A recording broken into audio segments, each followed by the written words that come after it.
Hello বন্ধুরা, আশা করি ভালোই আছেন। চলে আসলাম পাবনার টেবুনিয়া ফার্মে।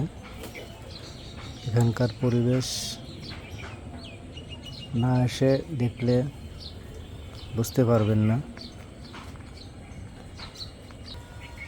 রাস্তার দুই পাশে সারিবদ্ধভাবে নারকেল গাছ লাগানো এবং দুই সাইডে চারা রোপণ করা হয়েছে ধানের।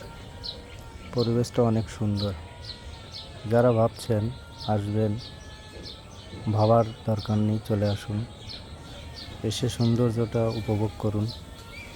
আমি আপনাদের মাঝে ড্রোনের মাধ্যমে কিছু সৌন্দর্য তুলে ধরলাম। যদি ভালো লাগে থাকে অবশ্যই কমেন্ট বক্সে জানাবেন। আর একটু সামনে গেলেই কিন্তু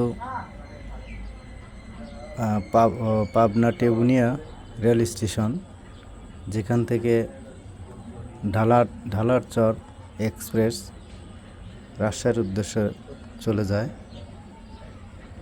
সবাই ভালো থাকবেন। আল্লাহ হাফেজ।